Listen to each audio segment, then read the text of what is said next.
everybody.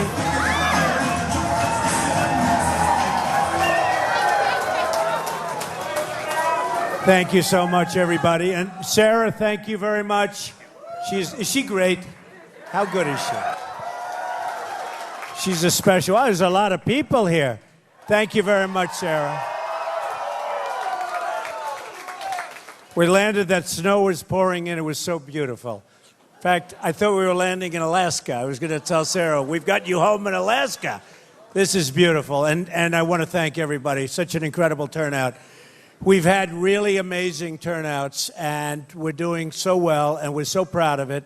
And we love Wisconsin. It's a special place. And I think we're going to do really well. I think we're going to do really well.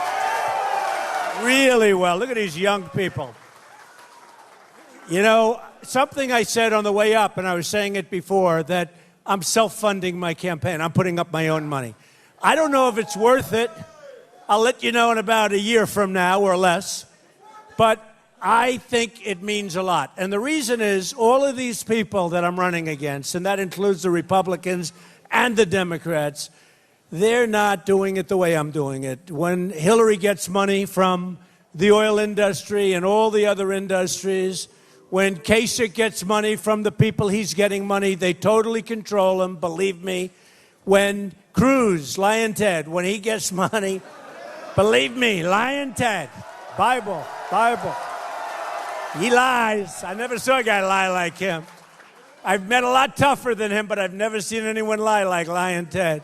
But you know, when he gets money from the banks and he gets money from oil and gas and he gets money from everything, believe me, they have him, folks. They have him.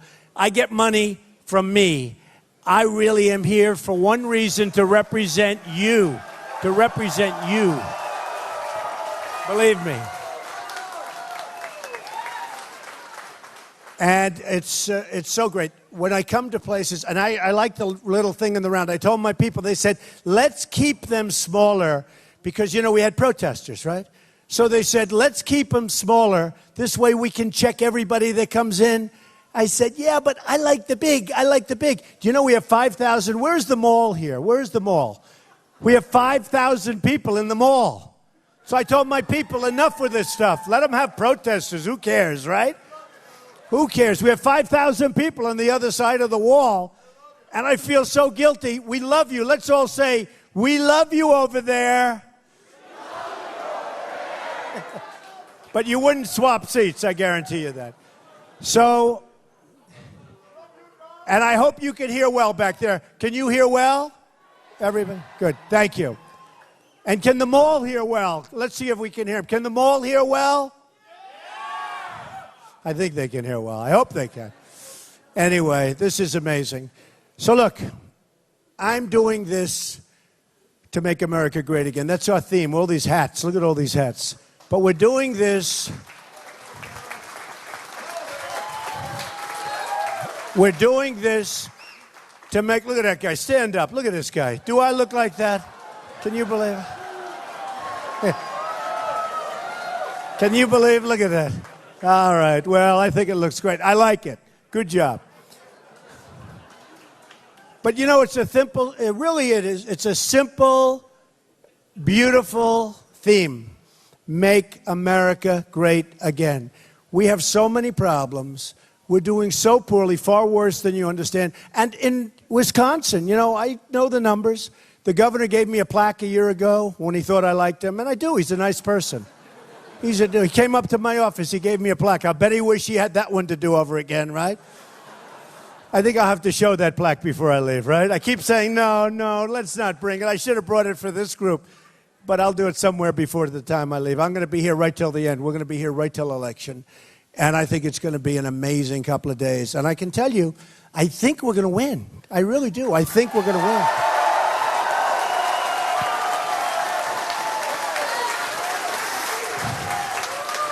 I think that people are going to be surprised at how well I see the kind of outpouring we've had.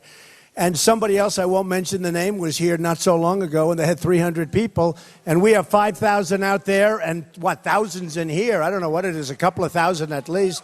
So I think that's more than 2,000 even, right? So I think we're going to win, and I think we're going to win maybe substantially, but let's just see what happens. But I know one thing. We're going to do well. But, well doesn't mean anything, right? You know Vince Lombardi, right? Did you ever hear of a man named Vince Lombardi? Huh? In this neck of the woods, did you ever hear the great Vince Lombardi? So you know what? Okay, what did he say about winning? Right? Right. He knows. He's a fan. I met Vince Lombardi once. I mean, a number of times, but I met him once. And he was with three of his players. I was a very young guy. It was at a restaurant. And these three players were tough cookies. I better not mention their names, and two of them are friends of mine. And they played for your team. And I'll tell you, they were great players. And Vince Lombardi was not a big guy. And he walked in and he was angry. And he was just so angry, you could see. And he came over to the table, and he saw these three big guys. They were like twice his size. They could have swatted him. And he looked at him. I won't tell you what he did because he actually grabbed one by the shirt, but I won't say that. See, today you're not allowed to do that, right?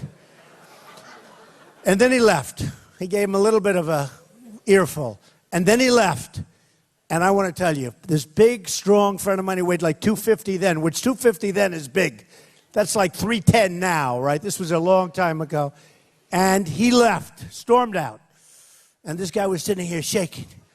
And I said, I said to myself, the reason that Vince was able, and I had a great respect for him as a coach, and I love Bill Belichick. There are certain people you have to respect as coaches, right? They have to respect. And I said it at one of my other meetings. Tom Brady's a friend of mine. He thinks your quarterback is great, okay? Nice, right? Do you think he's great too? You think your quarterback is great, right? Oh, Tom told me that. So I think that's a nice thing to say. But Vince Lombardi, the reason he got away with it is winning. He won. If he didn't win, he couldn't get away with it. If he didn't win, he wouldn't be able to get that kind of almost fear, but respect, but fear from big, strong, powerful players. But he won. By that time, he had won many times. And the respect that they had for him was incredible. Now, we don't win. The United States doesn't win anymore. We don't win a war. We can't beat ISIS. We don't win a trade. China is cleaning our clock. Mexico, they laugh at us. They think we're all stupid because our leaders do such stupid things. Mexico, Japan, Vietnam, India, any nation, name a nation, they do well. Name a nation, doesn't make any difference. And they do well, and more I think about it, the more I realize, they do well for a very specific reason. Not that the politicians are so stupid, and many of them are, but many of them aren't. But because the politicians take tremendous campaign contributions from people representing certain other parts of the world or certain companies that are involved in certain other parts of the world, and they do things that are not in your best interests. So when I say I'm self-funding, I don't take money. I have turned down more money, I'll bet, than any human being has ever turned down for a political run. I mean, it has to be. Because frankly, everybody takes money.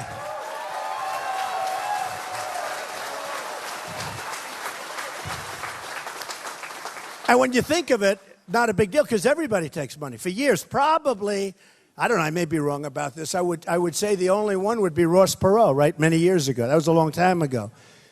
But he didn't take money. But I have turned down so much. People coming up, $10 million. Donald, we want to give you $10 million for your campaign. We want to give you $5 million, $2 million, $1 million. Jeb Bush raised $148 million or so. I would have done that times 5. And honestly, and I said coming up, I don't know if I get credit for it, honestly. I don't know. Nobody's going and saying, I like Trump and I like Cruz, which is really not even a fair comparison, folks. I'm so much better. Believe me, I will do so much better job. I will do so much better. Not even close, but I will do so much better. You know why? Because I'm working for you. They're not working for you. They talk about working for you, but they're not working for you. They're working for their next election. They're working for campaign contributions. Who knows what else they take, and I don't care. I mean, it's not my business, right? It's your business. But who knows what else they work for. But they're working at a minimum for campaign contributions. And I say it all the time. People come up to me, our leaders are so stupid. Our politicians are so stupid. Why would they make deals like that? Why would they do this deal or that deal? There was a deal recently, a company made this incredible deal, and the politicians approved it. And people say, oh, our politicians are so stupid. Well, they're not so stupid. Those people are represented by the smartest people you've ever seen. Special interest groups, lobbyists. I mean, some of these guys, they have like on their, it says Cruz, right on the lobbyists. It's tattooed right on their forehead. I can deal with Cruz. They raise a lot of money for them. And when they go in, they need a vote. No, I'm not going to vote for that. No, you have to. They gave you $2 million for your campaign when nobody else would put up the money. Hey, do I know the system better than anybody ever in history? I mean, you know, on June 16th, I only started this political stuff on June 16th. Before that, I mean, I was a very big contributor. It's a system. It's the system. It's not good, but it's the system. It's what we have. But you have guys with, it's blazing. Hillary, it says Hillary on the guy's forehead. It's like a branding iron, right? You go to him, you want Hillary. You go to another guy if you want Kasich. You go to another guy if you want Cruz. By the way, 100%. 100%. Now, they won't always get what they want. Maybe only 90%. You know, there's some things you can't do. But they get what they want a lot. They're tremendous professionals. So what they do is they're very good at it. So when I'm self-funding, I hope people appreciate it because it means a lot. I mean, it means a lot. It means I don't owe anybody anything. I don't owe them. I don't owe them.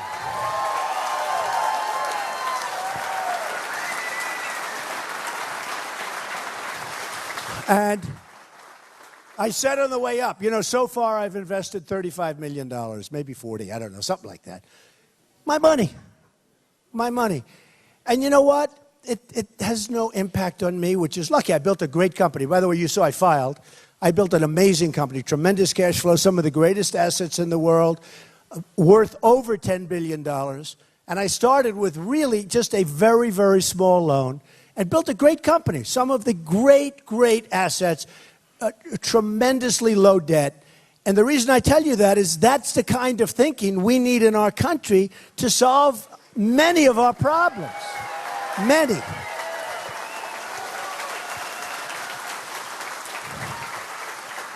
Because, folks, and they have all those cameras back there, we are right now sitting on a bubble that's going to explode, and it's going to be a real bad situation. And we better get rid of the debt, and we better straighten ourselves out, because we have debt on debt on debt.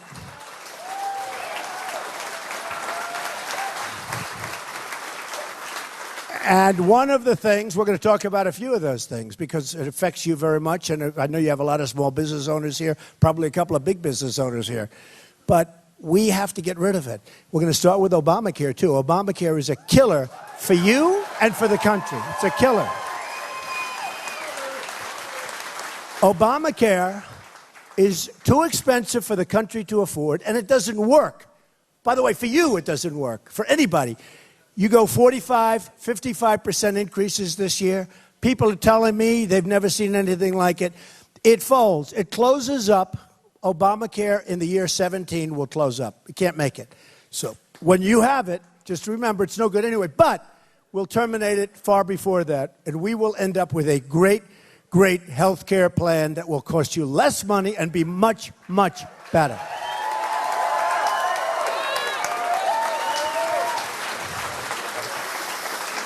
I love these young kids. Look at these beautiful kids. They're going crazy. They're clapping about Obamacare. They don't know what Obamacare is, but hopefully they won't need any health care for 40 years, okay? So, you know, but they're still very enthusiastic, right? Great kids, great. They don't like Obamacare. Hopefully they don't have to worry. They don't have to worry about health care. But ultimately, they do have to worry about the cost because the cost is unbearable by the country. The kind of money that we're talking about is unbearable. Okay, so we start with that. We're going to bring Common Core. We're going to end it. We're going to bring education local, right? We're going to protect our Second Amendment. We're going to do all the things that you've heard me saying, all of them. But here's what I wanted to talk to you about, because we're going to talk now big numbers, right? When you have 19 trillion, fellas, we can't talk peanuts, right? We can't talk like the little stuff. There's going to be tremendous fraud, waste, abuse. We'll cut things that you won't even believe, okay? We're going to save you Social Security as is. We're going to cut all of the waste and all of the fraud. You don't mind cutting the fraud out, right? There's plenty of it. We're going to take care of your vets, and we're going to build a military bigger, stronger, better than ever before.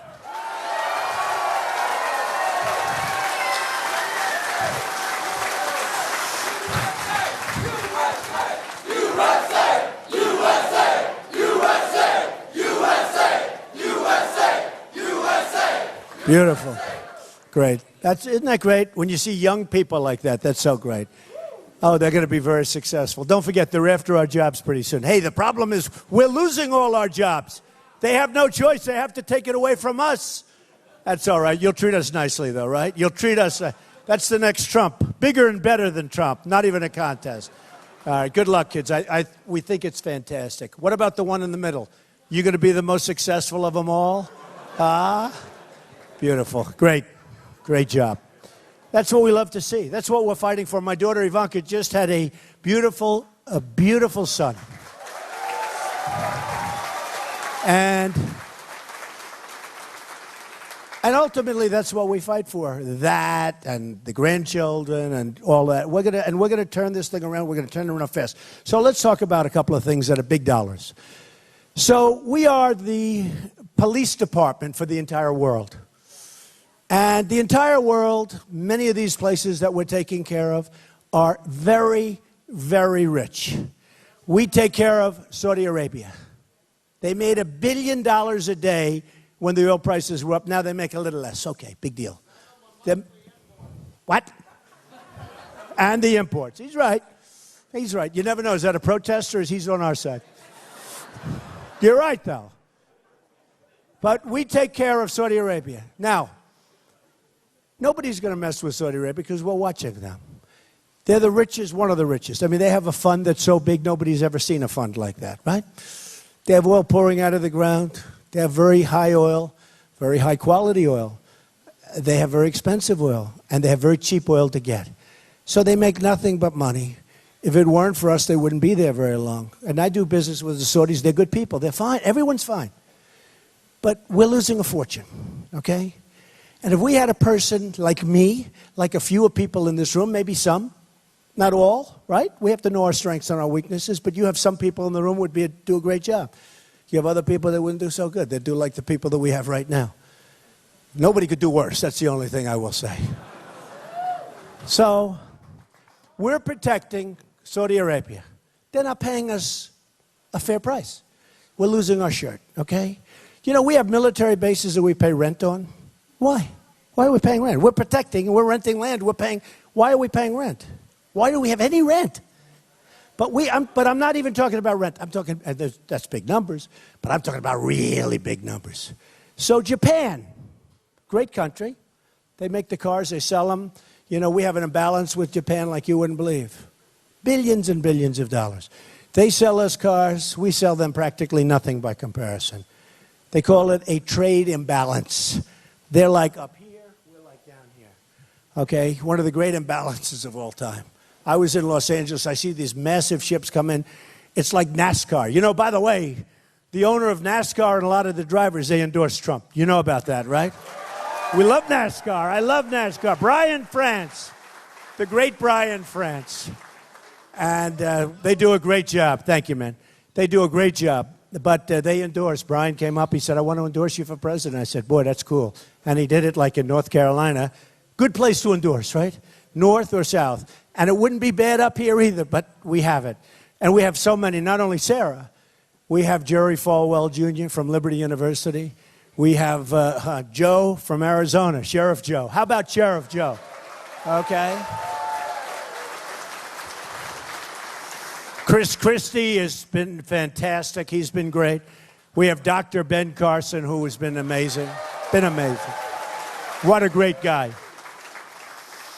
And we have so many others. Congressman now, Senator Jeff Sessions, one of the most respected people in the United States Senate who Cruz thought he had. Cruz kept talking about Sessions, and, he'd say, Sessions, Senator Sessions. And then Senator Sessions announced about 2 months ago he's endorsing Trump, and all of a sudden, Cruz doesn't talk about him so much anymore, I guess. But look, look at this, even the young kids with it. But so a lot of things are going to happen. So one thing we're going to do is the military. So we're like the policemen to the world, right? And that's fine. That's fine. And everything's good. But these are really, really wealthy countries. Not necessarily powerful because we protect them. And it's okay that we protect. They got to pay us, folks. And you know what? When they start paying us, and then we do good trade deals, and then this country's already turned around. It's turned around. Because we're talking big, big dollars. And Lion Ted can't do it. He can't. In all fairness. Number one, they're going to find out he's a liar. They're not going to trust him, okay? But he can't do it. The evangelicals, they're with me. The evangelicals. Remember South Carolina? That was going to be Ted. Lion Ted was going to win that one easy. Because the evangelicals, I think it's 68% evangelical. Right? I think you guys are only 28%. Let's get going. Start going to church a little bit more. Go to church. There's the ones I want to get going. Do you go to church on Sundays? Anytime you can go. Do you go to church? Okay, good. But 68% evangelical, so he was going to win. I won in a landslide. We won North. We won everything. I mean, we've won so much. In fact, just to show you, so Ted, during one of the debates, did you see it? I'm the only one that can beat Donald Trump. I've done it many times. I've beaten him like 5 times, 6 times, whatever. I've beaten him 5 times. And he's screaming at the top of his lung, He wished he had the Bible in his hand, but he didn't happen to have one for the debate. But he picks up the Bible, puts it down, and then he lies. But he said, I've beaten him 6 times. So everyone's saying, oh, wow, that's great. And then I looked at him and said, yeah, but I've beaten you 22 times. And you remember the face? It's true. I've beaten you 22 times. I think we have like 21 or 22 states already. But this is an important one. By the way, you got to do me a favor, folks. You got to vote. I will do such a good job for you. Do yourselves a favor. Don't do me a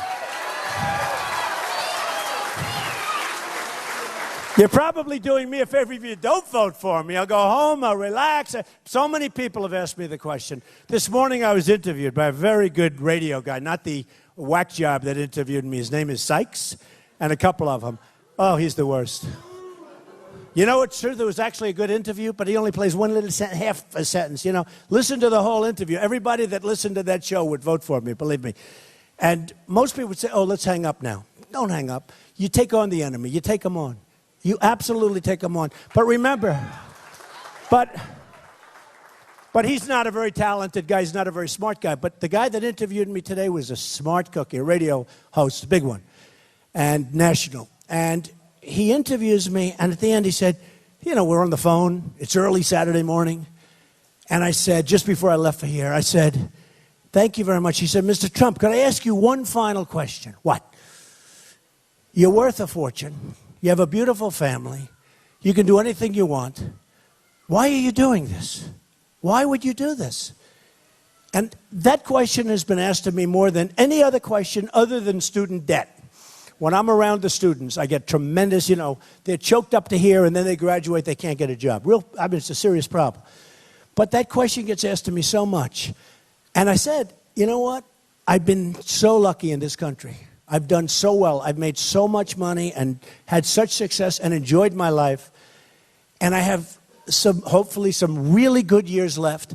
And I want to give back to the country. I just want to give something back. That's all it is. That's all it is.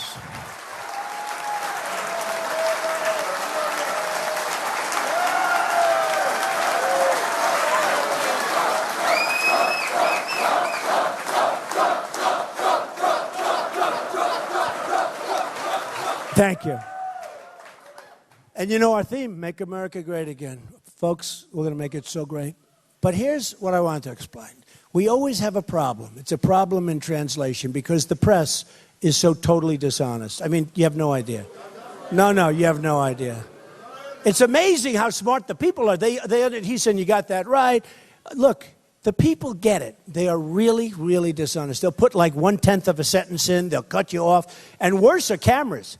You know, I always used to say, I love doing television because if you do television, it's that. Well, then they show like a tiny piece of a clip. It's almost worse than the way they write. But the press is very dishonest. So let me just tell you what happened. So, you know, NAFTA has been a total disaster, right?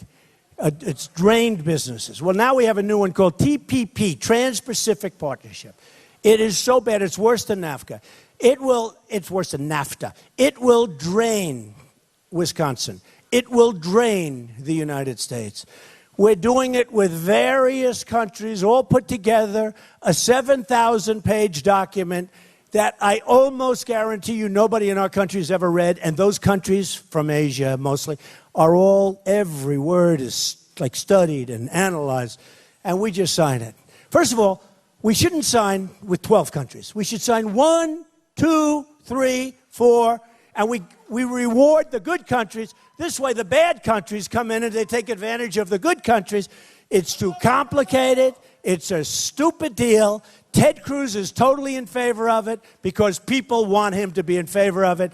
Kasich, who voted for NAFTA, is in favor of it because people say, you're going to vote for that deal, you're in favor of it, because they support him and he has no choice. And that deal is a horrible deal. And you have liberals that want it, and you have conservatives, and then you have plenty of people in Congress that don't want it, okay? But those are the ones that are being honest. And the biggest single point of the deal is monetary manipulation, devaluation of the currency. And that's how China and many other countries take the most advantage of, is devaluation of their currency. They kill us. This year we're going to have a $500 billion trade deficit with China. Then somebody will say, so look, I'm really a good businessman. I'm so good at business. Oh, you people are going to be so rich so fast, you don't even... You don't know how rich you're going to be. You're going to go from a debtor nation, it's going to, you're going to say, wow, what happened? But look, you have Ted Cruz that refused to approve any language on devaluation, any language on monetary manipulation. That's where they beat us, folks. They devalue their currency so much, and then we see our dollar holding and going up. They want our dollar to go up. It sounds good. But in the meantime, Komatsu is killing Caterpillar. In the meantime, China, look what they're doing. They're draining our businesses. Look at what's going on, and look at what's going on with Mexico. Mexico is taking our businesses not only for devaluation, for a lot of other reasons. The biggest is that our politicians don't know what the hell they're doing, or contributions, okay? So look, we are going to change things, and that's big money. Those are trade deals. I have Carl Icahn, great businessman. We have the greatest business people in the world in this country. We don't use them. We use political hacks, third-rate political slobs, to negotiate with the smartest people in China, the smartest people in Japan. And we have all the cards. People don't realize it. Without our money, without this big pot of money that's being drained out of your pocket. And by the way, I have to do this because I just feel I have to. I want to read you some statistics. You know, you're going to say, oh, well, you're going to know about it. So where am I talking about? 20% of the manufacturing jobs have left since 2000. You know where that is? Wisconsin. According to the Journal Sentinel, Wisconsin chronically lags. Now look at this. Wisconsin chronically lags the rest of the United States in job creation. That's not what you hear. Here's what happened with Scott Walker, and I can only say this because I couldn't ask for his endorsement. I mean, what I did to that poor guy. Man. No, what I did to him. And he's a nice person, but who cares? I don't care if he's nice. I want to make our country rich and good again. Okay. Chronically lags the rest of the United States. So remember when Scott announced, I'm running for president, I don't know, he was standing on a motorcycle or something. He doesn't look like the bikers that are supporting me. I got to tell you, every time I go someplace, there's bikers all over the place. The bikers love me. Any bikers in here? Right? The bikers love me. And I've always liked the limousine. I've never quite gotten it, but that's okay. Maybe I don't have the guts to ride those bikes, but you know what? They're great people. I was at, I think Hilton Head, one of the places, and we had hundreds. We had probably close to 1,000 bikes. I said, what's going on over here? In fact, I was a little bit concerned, actually. They're tough cookies. And they were out there waiting for me. I was making a speech to a group, a great group. I won the state big. It was incredible. But they had to be 1,000 bikes, mostly Harleys, in all fairness. We love Harley. I love Harley, right? And I buy Warsaw windows. Does anybody know Warsaw? Warsaw, Wisconsin, right? One of the great windows of the world. You know, I'm really good at that stuff. I'm building on Pennsylvania Avenue, the big hotel. I got it. Everybody wanted it. I got it in the Obama administration. We're building one of the great hotels of the world. It's on time, under budget. In fact, it's way ahead of schedule, and it's under budget. So you don't hear that too often. You ever hear these projects that we have in this country? Yes, that's a 3,000% cost overrun. 3,000%. Do you think those people building are making a couple of bucks, folks? You think they're making a couple of dollars? But Warsaw Windows, I did 40 Wall Street using Warsaw Windows. Great company. Say hello to Warsaw Windows for me, okay? Say hello. It's a great window. Actually, truthfully, it's one of the best windows made anywhere in the world, so it's good. Warsaw. I saw Warsaw. I said, oh, wait, I wonder, that's probably where they make the windows, because I order a lot of them, and they come. But we did a whole building, 40 Wall Street, a big 72-story building, using, I think, 3,500 Warsaw windows. That's a lot of windows, right? Anyway. And there are no leaks. We have no leaks. Explain to them they have no leaks, so that's good. I should say they leak like hell and get a refund, right? I do that too sometimes. So anyway, we have to make our country so strong, and the way we do it is with the big stuff. But when you look at your area, Wisconsin has to keep wages depressed in order to hold jobs. That's because of foreign competition. That's good, that's fine. It's no good for you. You know, the people, the blue-collar people, great people in this country, they haven't had an effective wage increase in 20 years, okay? And then people wonder why I have a room filled like this. And you have another candidate that just left here. You know that. They had like 300 people. But why do we have a room with thousands of people and thousands of people outside listening to a speaker? Because people are angry and they're disgusted at what's going on. So we have thousands right now. We have people all over this country that are working hard. And a lot of people are getting part-time jobs. They never had a part-time job in their life. But because of Obamacare, it makes sense for the company to make everything part-time for reporting requirements. So you can't do it. It's terrible. Then job growth is coming largely from the healthcare jobs, the new jobs, which are very, very low-paying jobs, about $525 a week. That's not good. Then wages in manufacturing is stalled. Oh, man, that's terrible. I just got this. Wages in manufacturing is still low wage. We're like a low-wage nation in Wisconsin, okay?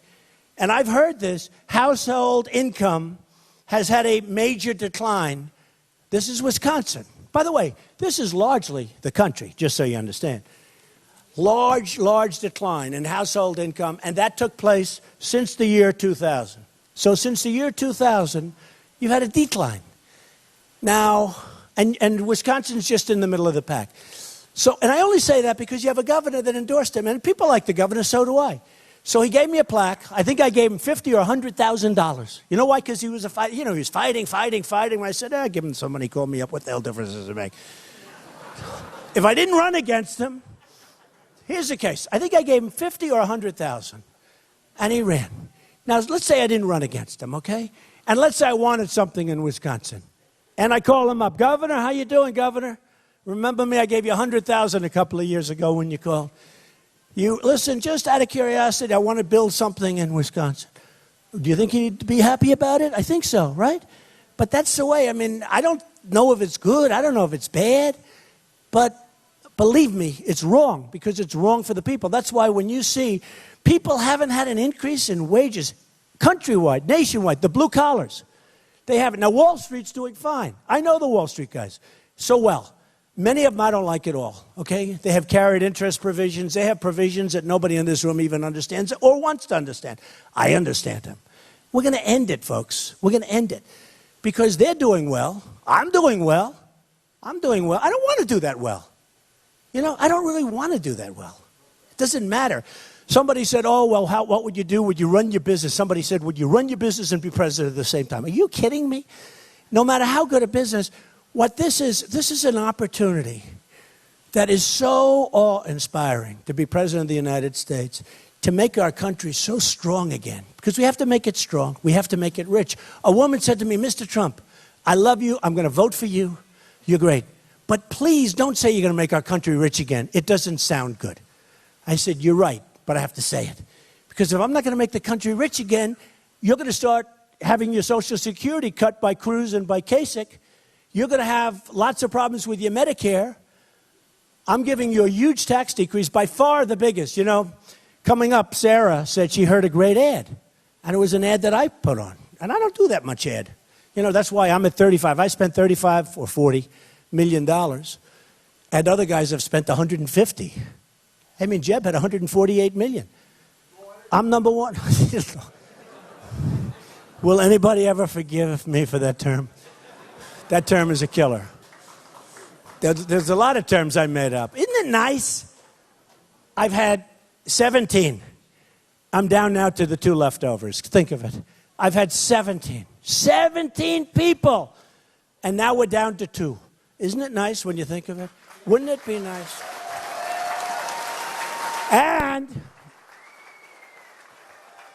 And we're leading big with the 2. I mean, we'll see how it all turns out. Who knows? You know, who knows?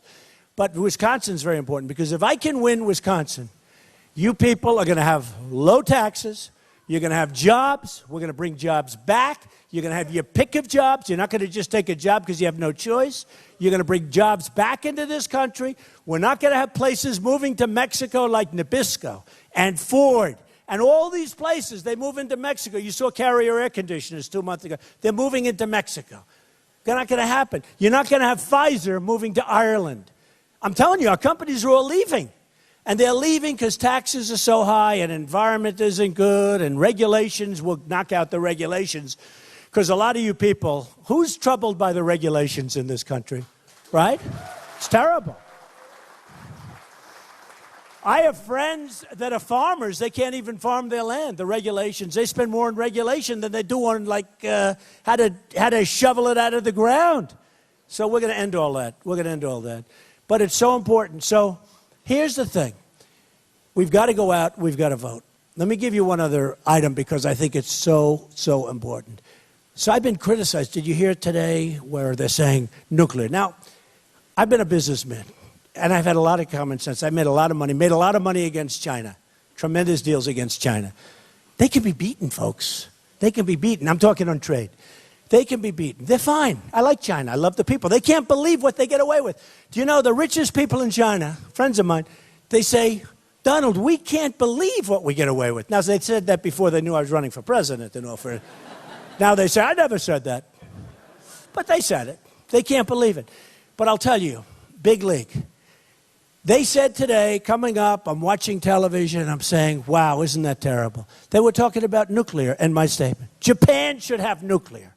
That's what I said, supposedly. I didn't say that. The question was asked to me on television recently by a very good announcer, very good guy.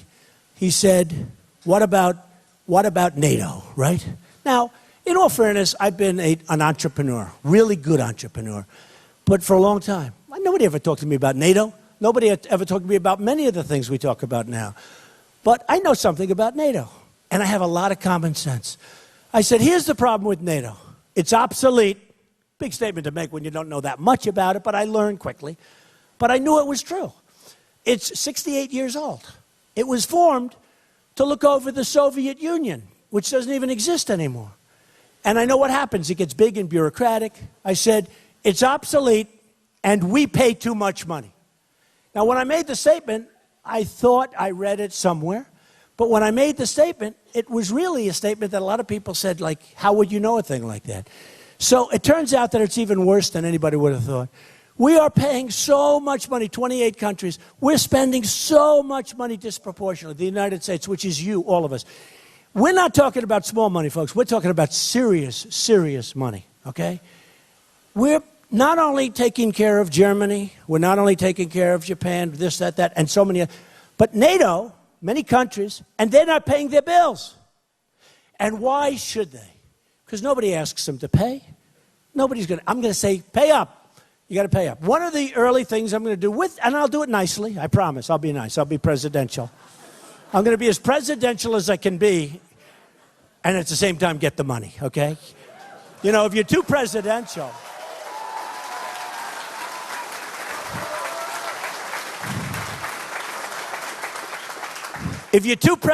you won't get the money, okay? You'll say hello to one of the countries, I won't use names, one of the countries that owes us, forget it.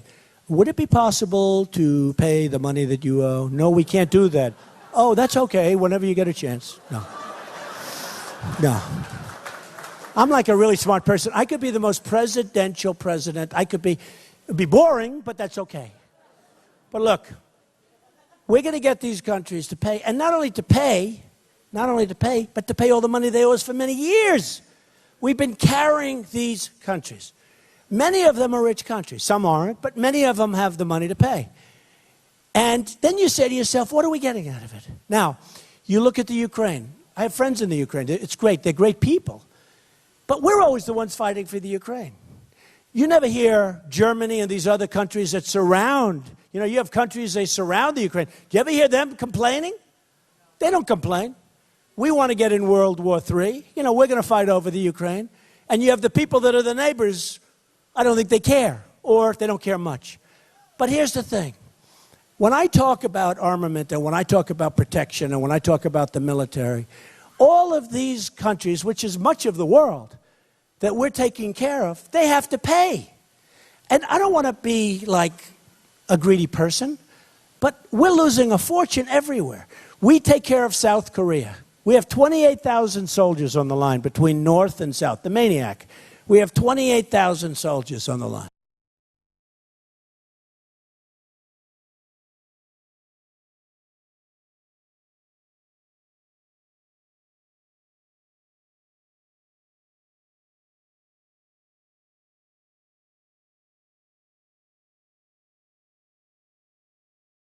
States as stupid people with even dumber leaders. We got to stop it. We've got to stop it.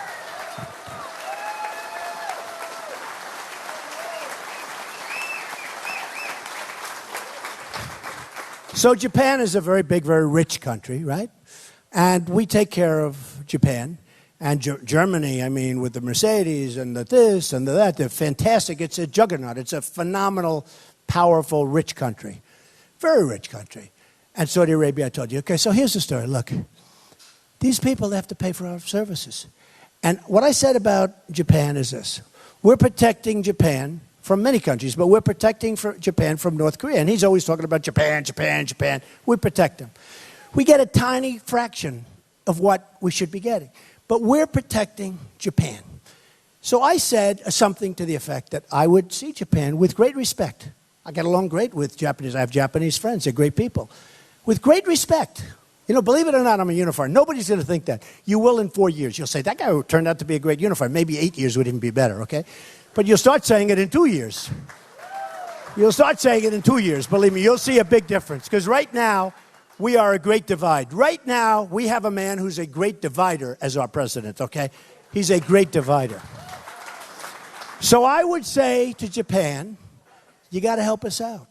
We want to help you. And I would rather have them not arm. But I'm not going to continue to lose this tremendous amount of money.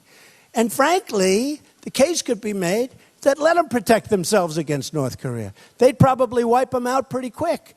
And if they fight, you know what? That'll be a terrible thing. Terrible. Good luck, folks. Enjoy yourselves. If they fight, that would be terrible, right? But if they do, they do.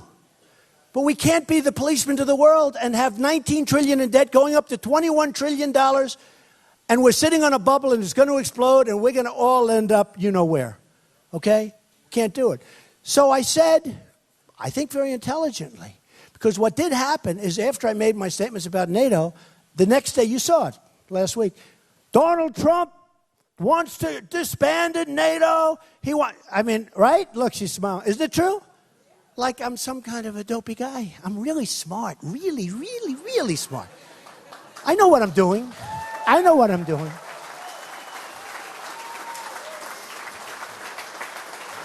Now, there will be a point with some of these countries where we're going to walk. And we won't be gone for long because they're going to call and they're going to say, come back. Now, I would much rather protect Japan because I don't like them arming. But you know what? It's possible that they will. And let them take care of themselves here. But probably more likely they'll pay us a lot more money. And we won't be losing all of the vast billions and billions and billions of dollars that we're losing right now. Just take a look at NATO. I was so right. And now people, these great experts, they've studied NATO for 30 years. And now they're saying, that was a brilliant suggestion. One guy was saying, wow, here's a guy studying NATO and he never thought of it. He said, you know, it is obsolete. And we do pay too much. They don't even think of it because they have a natural instinct for this. By the way, United Nations, same thing, smaller numbers. United Nations, believe me. Many other things. Many other things. Where do you ever see the United Nations? I love the United Nations in New York. They're wonderful. Do they ever settle anything? It's just like a political gang. The United Nations, we pay for a vast, the money we spend on the United Nations. I'll tell you a story. So, years ago, 4 or 5 years ago, I was called before the United States Senate. They wanted to do, and it was Senator Sessions, interesting, but it was a large group of senators. And they were doing a study on the United Nations buildings. They were doing a renovation. So the ambassador to Sweden at the time, I believe it was Sweden, called me. And I built a building across the street, 92 stories for about $360 million, right across from the United Nations. And he called me, and he was very nice. He said, Mr. Trump, there's a good man, because he said, Mr. Trump, I heard you spent $360 million on the building across the street, and that building's 92 stories, and the United Nations is 1/3 that height, and we're going to spend $1.5 billion on renovating our building. He said, could I ask you a question, why? I said, 2 reasons. Number 1 is they're crooked, and number 2 is lack of knowledge. He said, could I call you to the United Nations? Yes, so I went to the United Nations. I met with Kofi Annan, and I told them, I will do the whole job for $700 million. They said, yeah, but it won't be the same job. I said, you're right. It'll be much better. No, it's true. It'll be much better. I explained to him. I said, I'll use marble, and you'll use linoleum, okay? I said, it'll be much better. It'll be 100% better. Anyway, bottom line, took pictures with this guy, everything, and I never heard from him again. Then the United States Senate called me up before they started, and they said, how come you can do it for, and really the number was 500 in my own head, but $500 to $700 million, why can you do that, and it's going to cost them $1.5 billion? I said, it's not going to cost them $1.5 billion. They say it's going to cost them $1.5 billion. It's going to cost them $3 billion, and maybe more than that. And they said, what do you mean? I said, that's what it's going to cost. That was years ago. It cost them much more than even what I said. It was one of the great messes that you've ever seen. And I asked the man in charge of construction, my first meeting, I said, so let me ask you, are you going to use New York steam? That's a very complex system of steam under the streets of New York. What's that? I said, wait a minute, you're in charge of the building, you don't know are you going to use a boiler system? Are you going to use a 4-pipe system, a 5-pipe system, or a 2-pipe system? He had no idea what I was talking about. I said, how can you be in charge of a massive construction problem when you don't know what a 5-pipe and a 4-pipe and a 2-pipe system is? How can it be possible? But then I realized this guy made a fortune, I'm sure. I'm sure the guy made a fortune. So here's the story. We're going to rebuild our country. We need roads, we need bridges. Our bridges are falling down. We're going to save so much money on waste, fraud, and abuse. We're going to save so much. You're going to go out and vote, but you're going to be so proud of what took place today, and you're going to be even more proud of what's going to take place on Tuesday. And a lot of people, they say, these politicians, they get up. Well, no, but you know that. You're going to be very proud.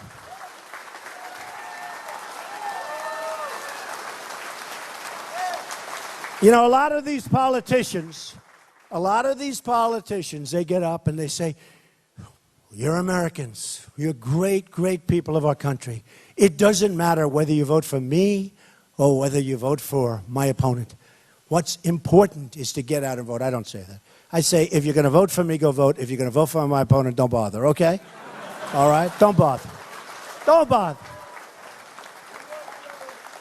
But, you know, I do laugh, though, because I understand nature. I'm like a perch. I appreciate life. And we're all angry, but we're good people. And we're not really angry people, but we're angry about the way our country is being run. We love our country. It's being run by idiots.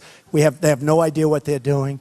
Just to finish on the nuclear thing, I told you I was going to go in and negotiate with Japan and negotiate with Germany and negotiate. I have the best negotiators in the world. Carl Icahn endorsed me. I have many of the people that want to come in. They want to help us. And these are the greatest minds and the greatest business people and the greatest period negotiators. They all read The Art of the Deal, okay? So I say to myself, look at this. Look at these people and look at this negotiation. What's going to happen? What's going to happen? And I'll tell you what's going to happen. Our country, if we don't do this deal, if we don't get the proper people in office, and we don't get them in office soon, we're not going to have a country left. I'm telling you. We're not going to have a country left. Just not going to happen. And I'm a person with common sense, and I used to tell you, okay, remember the beginning of the campaign? Bush and Rubio. They're nice guys. They're both nice guys, okay? Everyone's nice after you've won. But let me just tell you. Remember when Marco would never run because Bush was his mentor? Did anyone ever hear that? So Marco was never going to run. And then he did run. And then I kept saying they hate each other. And everyone said, no, they don't. They're good friends. And Bush would stand up and say, Marco is my dear, dear friend. And then Marco would stand up, Jeb is my dear, dear friend. And I'd say, they hate each other. Remember at the debate? Jeb would say, I'd like to congratulate Marco. He's my dear, dear friend. And he'd say also, and Donald Trump is a gifted politician. My wife actually said, why does he keep calling you a gifted, gifted politician? Say it twice sometimes. Donald Trump is a gifted, gifted politician if he's your enemy. I said, I don't want to give you the answer to that. I don't want to give you the answer. Not on live television, I don't want to. But look, I understand what's going on. I will do such a great job. We will cut our expenses. We will build up our numbers. We will become rich. We will become strong. We will become great again. We will become so great. We will start winning again. We don't win anymore. We don't win at war. We can't beat ISIS. We don't win with our great veterans. We can't take care of them. We don't know how. It's a corrupt system. The whole VA is corrupt. We're going to take care of our veterans.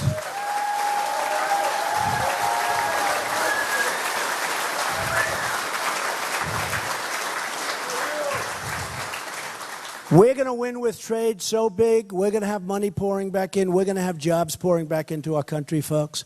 There's not going to be anybody saying, Donald, please don't do that. Please don't do that. These are clients. They represent me. Please. I say, that's okay. They can represent you. Lots of luck. They don't represent me. They gave me nothing.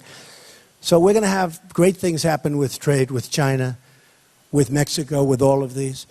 We're going to have a strong border on the southern side. That border is going to be so strong. You know, we're going to build a wall. We're going to build it. So yesterday, I had a great honor, because I never asked for this. The Border Patrol people, 16,500 people, they called up and they said, we'd like to endorse Mr. Trump. We have never endorsed a presidential candidate before. They said, we want to endorse. That tells you.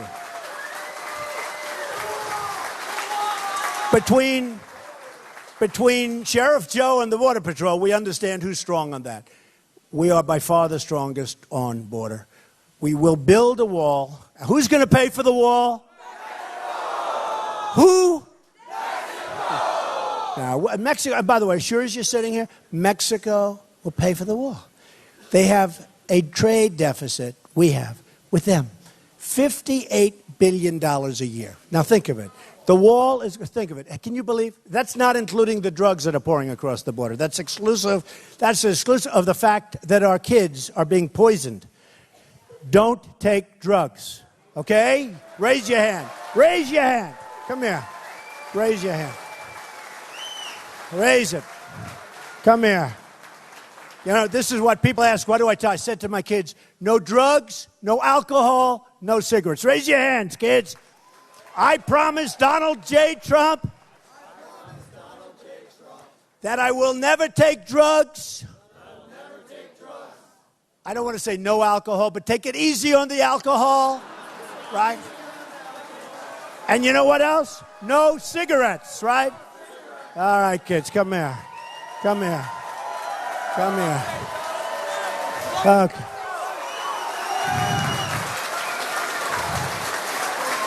No, they're beautiful kids.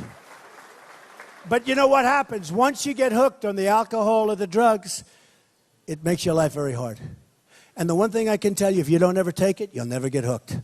You know? You'll never get hooked. So, that's good. That may be the most important thing I've done today. So look, folks, we're going to have a strong border. We're going to start winning again. I hope on Tuesday you go out, you vote for me. I will not let you down, I promise. You will never see anything like you're going to see. I promise. So on Tuesday, go out and vote. It'll be the greatest vote you've ever made, and we are going to start winning again. We will make America great again. I love you. Thank you. Thank you. Thank you. Thank you, everybody. Thank you.